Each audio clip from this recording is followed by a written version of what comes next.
खबरों में आगे बढ़ लेते हैं और बात आईपीएस वाई पूरण कुमार के आत्महत्या मामले की कर लेते हैं, जिसे लेकर चंडीगढ़ पुलिस अब उनके शव का पोस्टमार्टम करा रही है।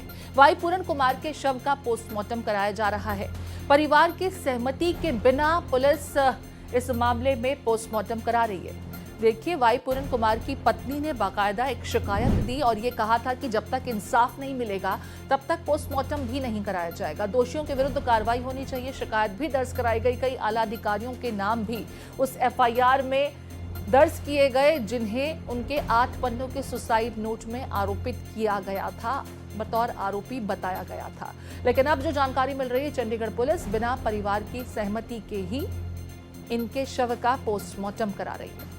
बड़ी अपडेट आपको बता रहे हैं चंडीगढ़ से। ये बड़ी update, Chandigarh police IPS Y Puran Kumar के शव का पोस्टमार्टम करा रही है। उनकी पत्नी ने इससे पहले, जो खुद भी एक आईएएस हैं, विभाग के कई अफसरों पर एलिगेशंस लगाए थे। एक सुसाइड नोट का जिक्र किया गया, जिसमें 8 पन्नों के नोट में हरियाणा के कई बड़े आला पुलिस अधिकारियों का जिक्र किया गया था, जो उनके पति को हैरेस कर रहे थे। उत्पीड़न, जाति सूचक शब्दों के जरिए उनको अपमानित करना, नौकरी में उनके साथ जिस तरीके का बर्ताव किया जा रहा था, उन तमाम स्थितियों को इस खुदकुशी का आधार बताया गया कि इसकी वजह से वो इतने प्रोवोक्ड हुए, खुदकुशी जैसा बड़ा कदम उठाया।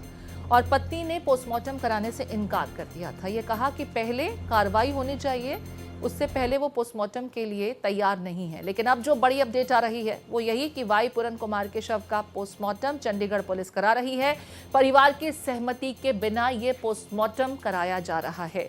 देखिए, अगर कानून के लिहाज से देखा जाए तो किसी व्यक्ति के अगर ऐसी स्थितियों में मौत होती है, मृत्यु होती है, तो मौत के असल कारणों को जानने के लिए पोस्टमार्टम कराना बहुत ज़रूरी होता है। लेकिन ये मामला जिस तरीके से ट्विस्ट लेता नजर आया, उसके बाद पत्नी की तरफ से पोस्टमार्टम न कराए जाने की बात कही गई थी। लेकिन अब जो जानकारी मिल रही है, चंडीगढ़ पुलिस बिना इजाजत के ही ये पोस्टमार्टम करा रही है। परिवार की सहमति हालांकि अब तक नहीं मिली है। हमारे साथ ओम प्रकाश राय जुड़ गए हैं, चंडीगढ़ हेड।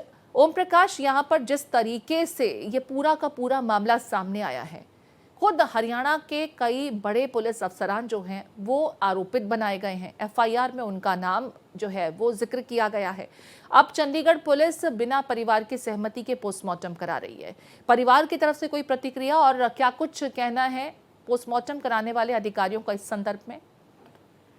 देखिए, अभी जो हालात हैं, परिवार का कहना है कि जब तक उनको गिरफ्तार कर जेल में नहीं जाया जाता है, जो 2 मुख्य आरोपी हैं, डीजीपी हरियाणा और एसएसपी रोहतक जी, और उसके बाद ही पोस्टमार्टम के लिए वो डेड बॉडी लेने के लिए तैयार हुए। लेकिन चूंकि ये 7 तारीख की घटना है और 100 खराब भी हो सकता है, जो भी स्थितियां परिस्थितियां देखते हुए पोस्टमार्टम के लिए चंडीगढ़ पुलिस परिवार की बिना इजाजत के ये करने जा रही है। और अभी आपको बता दूं कि दलित संगठन वहां पे जुटे हैं, वो मीटिंग कर रहे हैं और वो कह रहे हैं कि ज्यादती हो रही है, सरकार कोई कार्रवाई इस मामले में नहीं कर रही है और इसको लेकर वो धरना प्रदर्शन की भी तैयारी में है। तो ये मामला तूल तो पकड़ते ही जा रहा है। लेकिन जिस तरह से जो अगर देखा जाए, जिस तरह से कोई अपना जीवन का आखिरी पत्र लिखता है मरने से पहले, राभी क्राइम कवर करती रही है, तो उसमें जब SC/ST एक्ट लगता है तो उसमें नियम यही है। अगर उत्पीड़न होता है, मारपीट, वो अलग बात है, लेकिन कोई आदमी मर जाता है और अपना वो लिख के ड्राइंग डिक्लेरेशन, तो नियम यही है कि उस व्यक्ति को गिरफ्तार कर तुरंत जेल में डाला जाता है। लेकिन यहाँ चूंकि स्टेट के डीजीपी हैं, तो उनको गिरफ्तार करना तो आप समझ रही हैं बहुत बड़ी चुनौती है। तो ये सारी चीजें हैं। अब देखने वाली बात है कि चंडीगढ़ पुलिस जब आज ये कराती है तो आगे की कार्रवाई क्या करती है। ओम प्रकाश, जिन स्थितियों का आप जिक्र कर रहे हैं, कानून की नजर में भी कोई व्यक्ति जो अब इस दुनिया में नहीं है, अगर उसने खुदकुशी की है और अपना कोई सुसाइड नोट छोड़ा है, उसे डाइंग डिक्लेरेशन ही माना जाता है और कानून ये मानता है कि मरने वाले व्यक्ति ने सच ही लिखा होगा उस वक्त जो उसकी मनस्थिति रही होगी।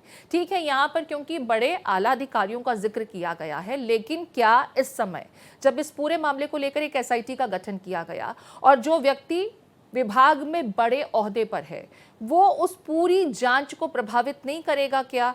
ऐसी स्थिति में उनका तबादला या जो इंस्ट्रक्शंस देने वाला जो उनके पास राइट होता है, उससे उन्हें दूर किया जाता है। नियम और कायदे ये भी कहते हैं, लेकिन अब तक ऐसा कुछ होता नजर नहीं आ रहा इस मामले में। बिल्कुल प्रीति, लेकिन आपको ये भी बता दूं कि चंडीगढ़ केंद्र शासित राज्य है, यहाँ पे केस दर्ज है, और हरियाणा जो है अलग राज्य है, ठीक है।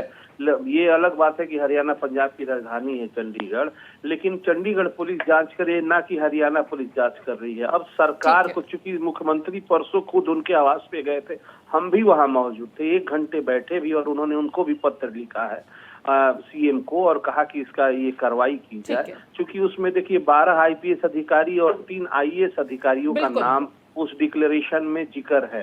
तो ऐसी स्थिति में सरकार ऊहापोह में है कि क्या कार्रवाई करे। हालांकि और इस बीच यहाँ पर पूरन कुमार के शव का चंडीगढ़ पुलिस द्वारा पोस्टमार्टम कराया जा रहा है। नजर बनाए रखें ओम प्रकाश, शुक्रिया तमाम जानकारियों के लिए। आगे भी अपडेट्स के लिए आपका रुख करेंगे।